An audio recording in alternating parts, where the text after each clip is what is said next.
There are 5 things that are essential that matter in your business. And I'm going to give them to you now. And here's what's exciting. Every one of you can do this. Some of them you're already doing, but it will improve your life. Number 1, and they're not in order of priority. Number 1 is not more important than number 3, but there are the 5 essentials of your business. And number 1 is personal growth.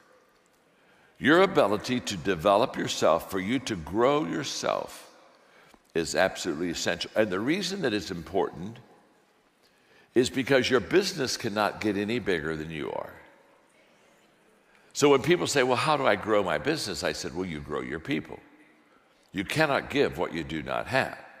But the moment that you personally grow yourself, you expand your potential for learning and for applying and helping others. So it all begins with you. So the first investment you ought to make in you is you, and that's not selfish at all. You make that investment in you, in personal growth and development, because if you get bigger, you can build a bigger team. You can build a better team. When you get better, your people get better. People do what people see. That's a fact. You see, my life was changed when I was in my middle 20s, and I had a mentor. We were having breakfast, and he asked me if I had a personal growth plan, and I did not. And he said to me, John, growth is not automatic. What he told me that day is, you don't automatically get better. You just automatically get older. Wow. How true that is. This is life-changing. And so I said, well, then I've got to find a personal plan for growth in my life. I've got to learn. I've got to grow myself. How am I going to do that? And for the next 6 months, I had asked my friends, do you have a personal growth plan? I had no friends that had a personal growth plan. And then I realized people go through life thinking that they will automatically get better if they just go to work every day. One of the things I'm passionate about teaching is how to live an intentional life.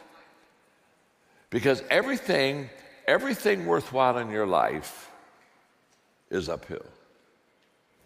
Everything.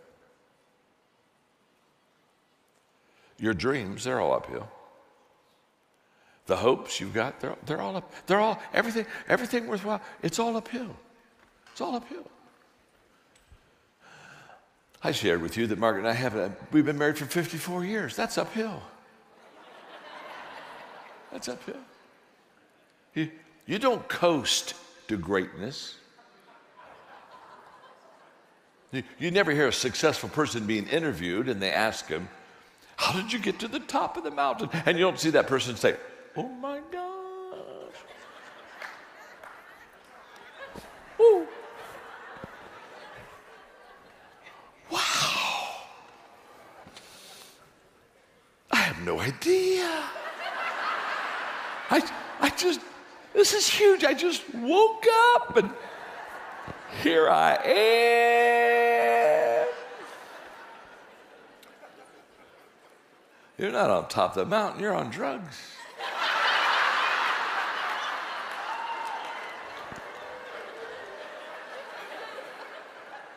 You only got here to the top intentionally. It's not an accident. No one ever drifted to a desired location. So here we go. You have to be intentional. Everything worthwhile is uphill. The challenge is, here's the challenge. The challenge is this. We have uphill hopes, but we have downhill habits. You cannot go uphill with downhill habits. And one of the downhill habits that people have is they think that success should come easy, success should come quickly, that they ought to be able to put a little bit of effort and get a big return. Huge, huge bad habits. And the first thing you do to be successful is you determine that you're going to every day improve your personal life. You're going to grow. You're going to get better. Now, I'm so passionate about personal growth. I've been doing personal growth. I was about 25 when Kirk Campmeyer at breakfast told me this, and I'm 76. So for 50 years, I've been every day growing and learning, and this is amazing. I'm so passionate about it. When we had children, I put all of my children on personal growth plans. Now we have grandchildren. They're all on personal growth plans. My father, when I was in the 7th grade, I'm the middle child. I have an older brother, younger sister. He put us on a personal growth plan. In the 7th grade, he looked at each one of us. He said, now, I'm going to require you to read 30 minutes a day.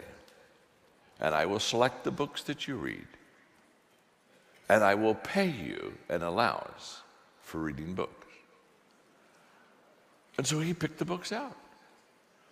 Whatever he bought the book for, that's what he paid us.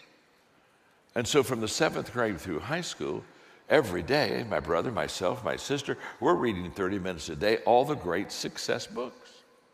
By the time I graduated from college, I had read How to Win Friends and Influence People every year, 6 times, and I'd taken 2 Dale Carnegie courses. Now you have to understand, all my friends, they didn't get paid to read books. All my friends got paid to do chores. In fact, I went to my dad and said, you know, all my friends, they get allowance to do chores. I think that's a good idea, don't you?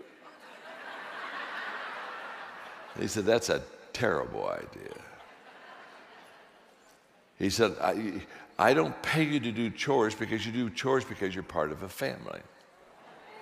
And I don't pay you to be part of a family. He said, let me explain it to you like this. He said, by the time you were born, you already owed your mother for 9 months of room and board.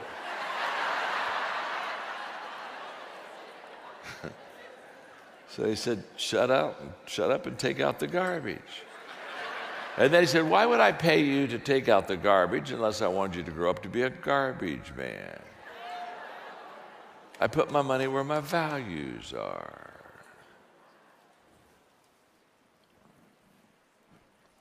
Life-changing. By the time my brother graduated from college, he was already a millionaire. By the time I was 28, I had the 10th largest nonprofit in the country. By the time my sister was 27, she was in charge of a whole floor in a hospital. These aren't accidents, folks. My father made sure that he got the right stuff in us.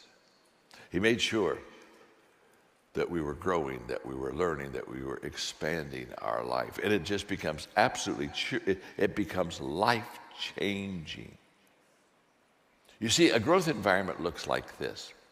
A growth environment is a place where other people are ahead of you. This is huge. In other words, you want to be around people that are bigger, smarter, and faster than you. You don't want to be the head of the class. In fact, if you're at the head of the class, you're in the wrong class. Get out of that class. Because if you're the head of the class, you're just going to tell everybody how good you are. So you always want to be around people that they're just, they're beyond you. They're ahead of you. A growth environment is a place where you're out of your comfort zone. Where every day you get up, you look and say, oh, I got a mountain to climb. Remember, everything worthwhile is uphill.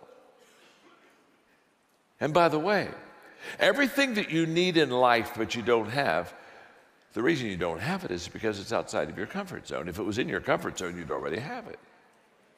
So you got to jump the fence. You got to do something you've never done before. You've got to go somewhere where you've never gone before. Wow, this is huge. I heard Earl Nightingale, I was still in my 20s, and he said that if you would spend 1 hour a day, every day on the same subject in 5 years, you'd be an expert on the subject. I thought, man, I'd like to be an expert in leadership.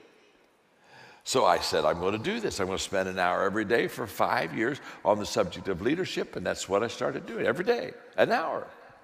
Everyday essentials. I'm just talking about this. This is huge. Every day. I read about leadership. I practiced leadership. I asked questions about leaders. I had leadership experiences every day. 1 hour. And Earl Nightingale said, in 5 years, I would be an expert on leadership. So I started off with a countdown. I thought, okay, he says 5 years. And, I thought I was Cape Canaveral, 5, 4, 3, woo, in a few years, I'm going to take off. I'm going to be an expert. And about right in the middle of that 5-year period, I quit asking myself, how long will it take? Because that's what countdown people do. Well, how long will it take? How long? Well, 5, 4, 3. Because all of a sudden, the practice that I was having every day for 1 hour about leadership, I was beginning to learn to lead better, and I was starting to build a team, and people were starting to follow, and we were starting to build a business, and it was starting to get a lot better, and I saw I was growing, and I saw my people were growing because they were watching me lead, so they knew how to visually lead. And so about 3 years into this process, I quit asking, how long will it take? And I changed the question to, how far can I go? How far? How far can I go? And by the way, at the end of 5 years, I wasn't an expert on leadership. That was a trick. Because after 5 years, was I a better leader? Of course, but you see, if you grow, what you do is the more you grow, the more you know you don't know. And the more you know you don't know, the more you know you need to grow, because you don't know all you need to know. So you say, I know I need to know all I got to know, so I've got to grow so I know more. So the more you know, the more you always know you don't know. The only people that are experts are people that think they've arrived. This is huge. And I'm still growing. I'm 76. I'm still learning. I'm still growing. I'm still writing new lessons. I'm still doing new teachings. I'm still going and learning in new places. This is huge. Now, I want to promise you. You need to constantly, continually, passionately, every day, grow and improve your life. It's just fantastic. I've got several books to write because I keep writing. I'm writing 3 books right now. But one of the books I want to write that's in my line, it's in the queue, it's going to be called "Is There a Finish Line?" It's a huge question, and it's a question. That's the title of the book, because for some people the answer is yes. There's a finish line. They say, when I make so much money, I'll finish. When I get a certain age, I'll finish. And they put what I call self-imposed finish lines. Now, if that's your life, that's your life. It's not my life. But if that's your life, that's your life. I just want you to know that when you have a self-imposed finish line and you crossed it, you're finished. My name is John. I'm your friend. What part of this do you not understand? I know a whole bunch of people, they're already dead. They just haven't made it official yet.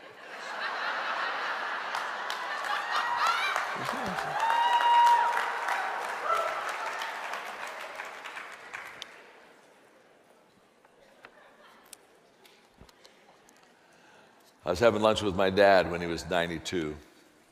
He worked full-time through his 95th year. And he said, we were having lunch, he said, look at me, son. He's 92. Always growing, always learning, always improving.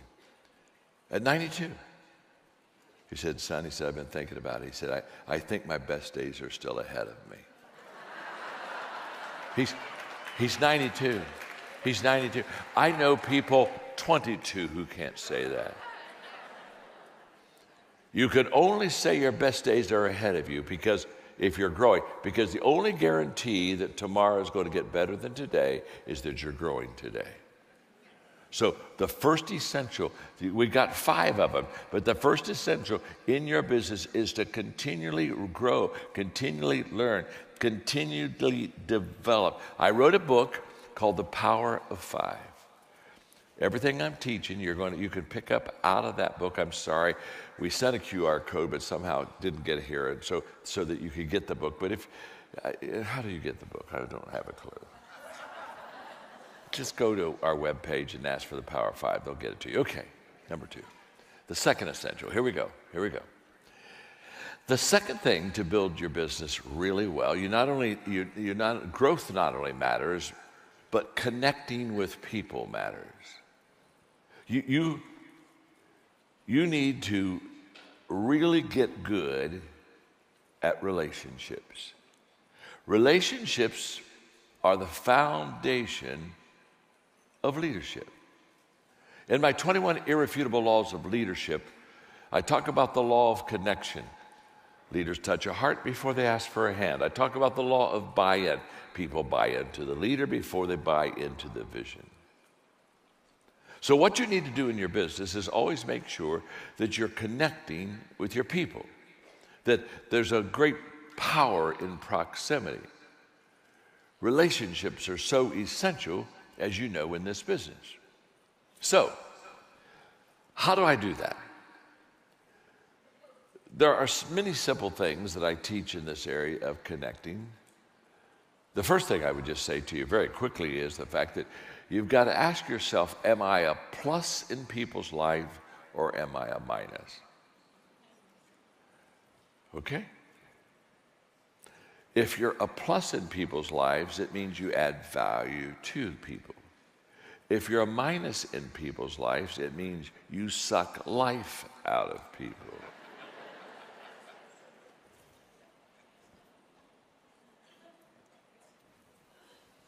And I'm always interested in people that are in the people business like you that aren't any good with people. It always confuses me. I meet people and they tell me they're in the people business, and I look at them and I say, dear God, you have got to be kidding. I mean, some of you, you don't need to be in this business. Good night. You need to be a toll booth operator. You just need to be in some cubicle by yourself that nobody has to talk to all day. That, oh, happy day. I mean, there are people, a lot of times, I just look at them and they're not good with people. And I just want to take them to lunch, buy their lunch, say, my name is John, I'm your friend. I just want to tell you.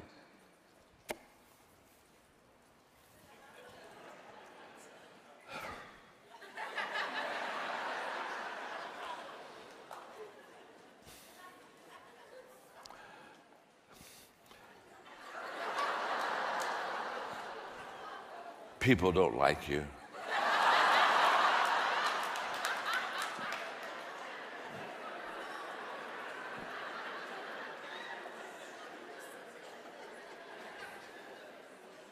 You know who I'm talking about.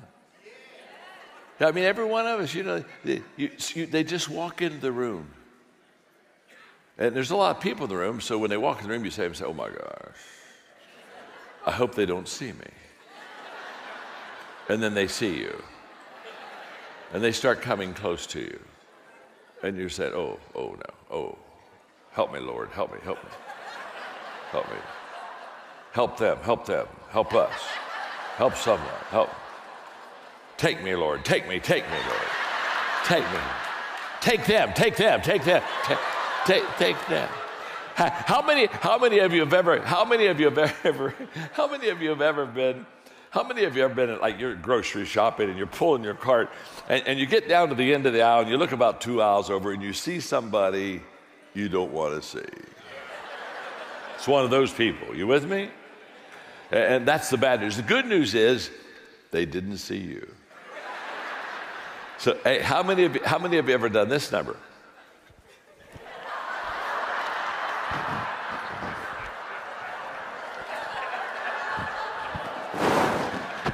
How many of you ever hidden from somebody? Come on, talk to me. Come on, talk to me right now. Sure you have. How many of you are hiding from somebody right now? You just, huh?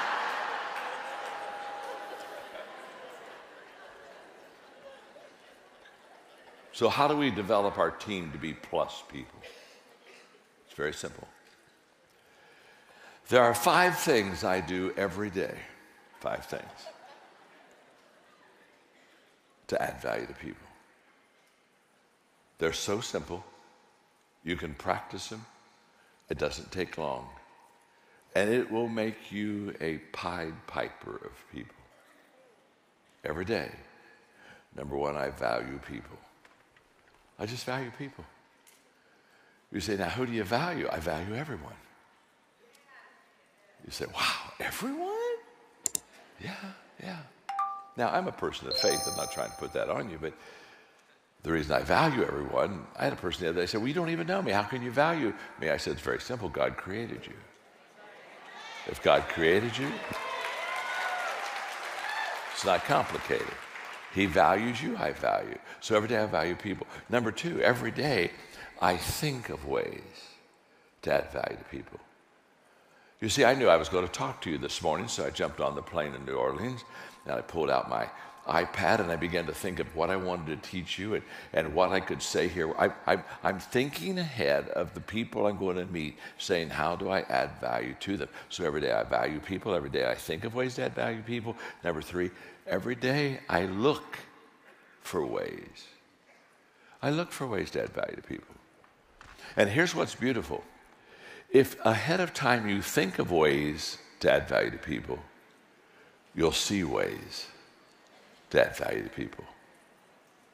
Every day, number four, I do things. Every day I do things that add value to people. I make sure that I do things that add value to people. And number five, every day I encourage other people to add value to people. I do that every day. I value people, think of ways, look for ways, do things, encourage other people to add value to people. I do that every day. It's so simple. It is so incredibly life-changing.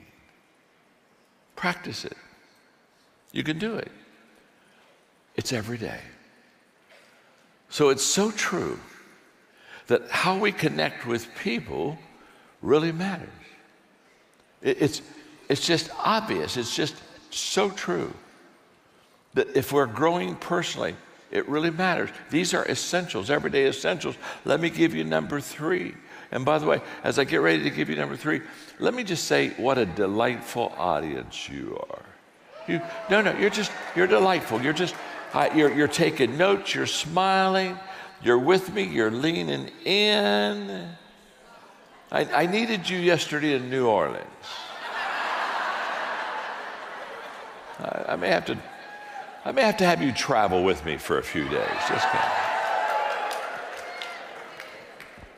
But you're so hungry to learn. You're so beautiful in your attitude. I can see it, and it's just fun. What beautiful people you are. What a beautiful company you have. Okay, now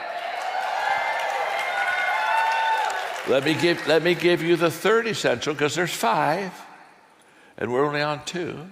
But before I give you three, are you learning something? Okay, look at your neighbor and say, I'm learning something. Go ahead and tell us, I'm learning something. Look right back at him and say, you still have three to go. You're not close yet. You're not close yet. Let's get a little closer. Number three, the third everyday essential is mindset. How I think. How you think. Mindset matters. This is huge. Wow. I am going to give you a book to order. This is a life-changing book. It's called How Successful People Think. I talk in this book about 11 ways that successful people think that are different than unsuccessful people. Because the greatest gap between successful and unsuccessful people is the mindset gap. How we think. It's absolutely huge, the difference in how we think about ourselves, how we think about what we're doing. For example,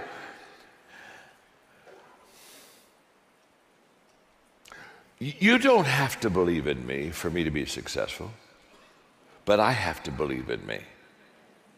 And you have to believe that I believe in me.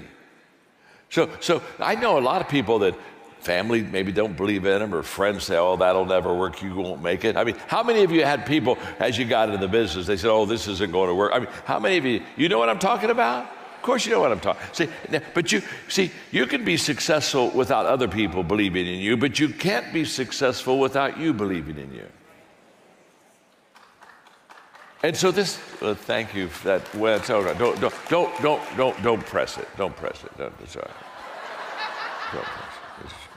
I'll say something maybe better, and 5 or 6 will clap next time. And let me just say this. It's important for you to choose to believe in yourself And it's important for you to choose to believe in your purpose. You've got to have personal belief in you, and you have to have purpose belief in what you do. And you have to put them together. And if you don't put them together, it won't give you the return you want. For example, if I have low personal belief, I don't believe in me, and I have low purpose belief, I don't believe in what I'm doing, I won't even get started. Okay? Now, if I have high personal belief in me, but I have low purpose belief. In other words, I really believe in me, but I really don't believe in what I'm doing, I won't continue, I'll quit. People that quit, what happens is that they have low purpose belief.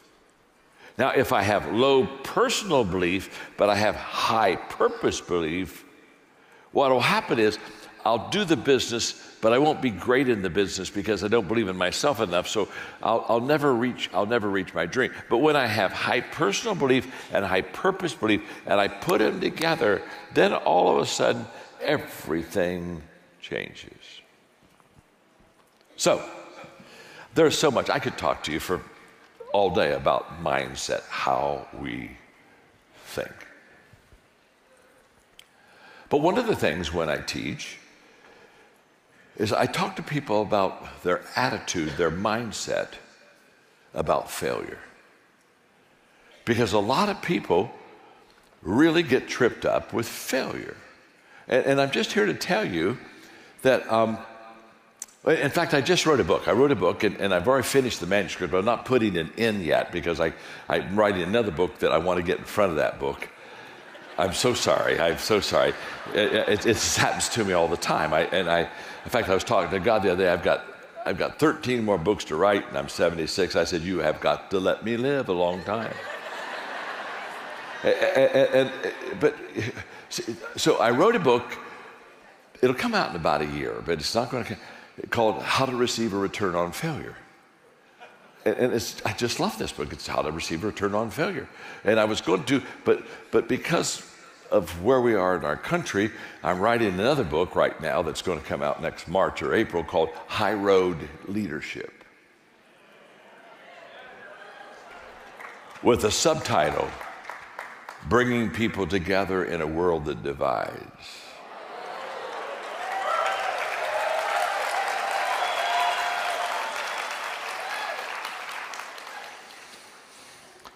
So I had to bump the return on failure. But they're coming out, just relax. Live long enough, you can get them all. But in return on failure, one of the things I teach people is, now this is huge, you gotta keep failure and success together. And people don't do this. What people do is they want to remove themselves from failure as fast as they can. So in our culture, people say, succeed, don't fail. Oh my gosh, do it right. Oh, don't do it wrong. Hey, don't mess it up. Make sure you got it. And we divide success and failure. Success and failure is not supposed to be divided. It's never been supposed to be divided. And it doesn't work when it's divided. You got to put success and failure together, because success needs failure right beside it, and failure needs success right beside it. And here's why. Here's why. Because that's the way our life is. You don't go through life and say, oh my gosh, this month has been huge. All I've had is wins, no failures. It's just woo, woo. Or, no. Don't we have good parts of a day and bad parts of a day? Don't we have wins and losses? I mean, I don't go through a day without a win or two and a loss or two. I mean, you got to keep them together. And the reason you got to keep them together is this. Okay, let's say you're on a roll. You got a couple days, you're just kind of kick it and you're successful. You got to keep failure right beside that success, because when you really start doing good, if you're not careful, you can get arrogant. But if you keep failure right beside success, it gives you humility. Because Bill Gates said success is a lousy teacher. It makes people think they can't lose. You keep failure with your success, and you have a humility even in the middle of your success. And by the way, when you're not doing good and you're in the ditch and you're messing up and you're having some failures, you got to keep success right beside it, because if you keep success by your failure, it will give you resiliency. And you'll say, oh my gosh, this wasn't a real good day, but guess what? I'm going to get back up. I think I can do it again. Now, see, this is all about mindset. And it's so essential for you and me to always understand that the mindset that we have is a choice. That's why when people have a bad attitude, I never feel sorry for them. Dear Lord, they got a bad attitude. The only thing I think is I want to get away from them. Yeah. Because your attitude's a choice. You chose it. When my daughter Elizabeth, when she was growing up, she'd kind of have a bad attitude. Dad, I said, baby, honey, you got a bad attitude today. You're kind of raining on our parade here. It's time for you to go to your room. Stay there. Only come out when you change it. I don't know how long you're going to stay, but we'll slide food under the door. It's a choice. Attitude, mind, it's all a choice. Whatever attitude you have right now, you chose. That's why when people have bad attitude, I just look at them and say, change it. I had to. But the moment that you begin to understand that how the attitude just shapes everything in your life, it's huge. Okay, I'm so sorry. I got to go to number 4. You see this? What I'm giving you is like a 4-hour lecture. And I'm giving it to you in an hour, but I can because they told me you were smart. If I'd have done this in New Orleans, it would have been a 2-day seminar.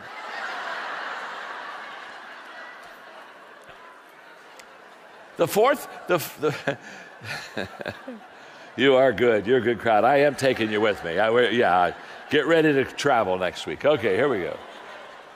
Number 4, the fourth essential you have to have in your business is leadership. Leading matters. You got to learn how to lead. Wow, that's huge. You got to learn how to lead. Why? Because everything rises and falls on leadership. End of story. It's just been true for centuries. It's true in government, it's true in business, it's true in education, everything. In your business here, the people that will build the biggest business,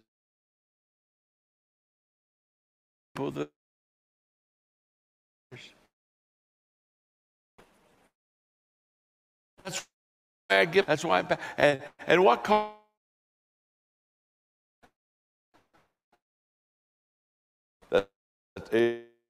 good leadership skills and good values, your leadership will rise, your company, your business will rise, your team will go up. And what causes it to fall? Bad leadership skills or bad values. Either one will cause it to fall. Because of time, I wrote a book called Developing the Leader Within You 2.0. In that book, I give you 10 things that you need to work on and practice on to be a great leader. And I would just encourage you to take some time with you and your team and do some leadership teaching and do a little, read together, but 10 things to help you. But let me illustrate it this way. In my 21 irrefutable laws, I'm just curious, have any of you ever read the 21 irrefutable laws of leadership? Oh yeah. Well, the people that raise their hands are truly the great leaders right now. It's the best-selling leadership book ever written. Millions of copies. Okay, here we go. In there is the law of the lid, L-I-D, and the law of the lid says how well you lead determines how well you succeed. That's true. So let's say I'm an average leader. From a 1 to a 10, 1 being low, 10 being high, I'm an average, I'm a 5. So watch me very carefully. So I'm an average leader, so this hand represents my leadership lid. I'm a 5, which means I have the ability to take my team to a 5.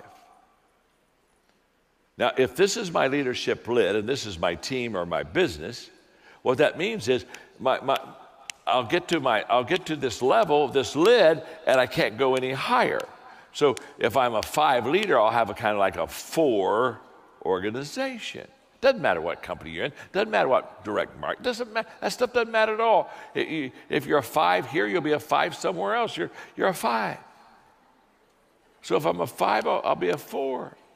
Now, when I do Q&A, sometimes people ask me the question, they'll say, John, are leaders born? And whenever they ask me the question, our leaders board, I always give them the same answer. Of course they are. Think about that question.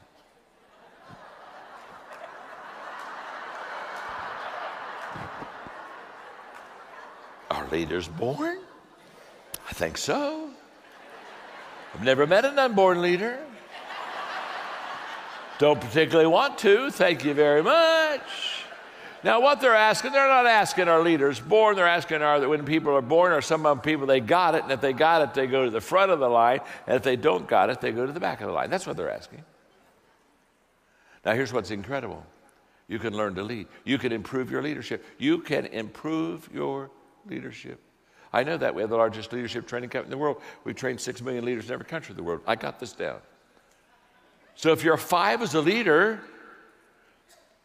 but you start to grow as a leader, you can take your lid from a 5 to a 6 to a 7. Maybe you can get it up in a couple years to an 8. Now, the moment you lift the lid of your leadership in your life, what do you do for your team? What do you do for your business? They just go from a 4 to a 5 to a 6. You see, you lift your lid to build your business. The better you lead, the more that you can get accomplished. Oh, you got it. You're so smart. I got to give you number 5. The reason I've got to give you number 5 is my time's up.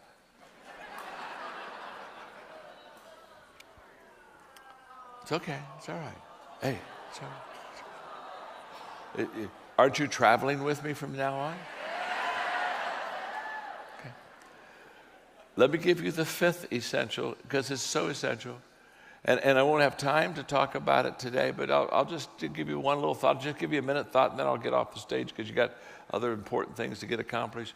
The last thing, the essential in your life is significance matters. Significance matters. Wow. And let me just explain significance to you. Success is what I do for myself. Success is the homes I have, the plane I flew on over here today. It's my stuff. Success is about me. Significance is about others. And let me tell you something. I know a lot of unhappy, successful people. They got all the stuff, but they're not happy because they're living for themselves. But significant people, people who give their life, the only reason I'm here today is for significance. I'm not here for success. Good Lord, I've already had a lot of success. I'm not here for money. I already got money. I'm here because I want to add value to other people.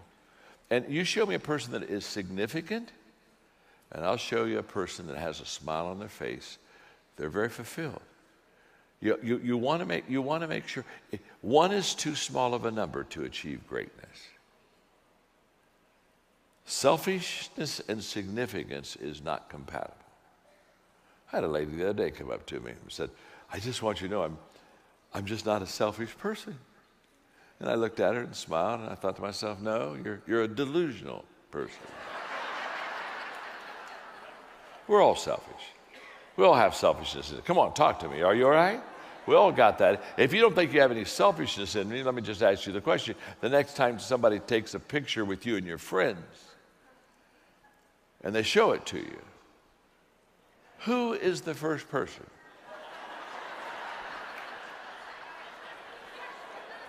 That you look for? And if you look good, you say, oh my gosh, great picture. Hey, send that to me. And if you don't look good, you say, oh, do it again, do it again, do it again, do it again, do it again, do it again. Of course. But for you and I to live our life for a bigger cause than ourselves gives us significance. And that's what I would wish for you. I would wish you all the success in the world. That's why I came. But when you get that success, it's not about you. It's all about others. And do remember this. My name is John. And I'm your friend. Thank you much.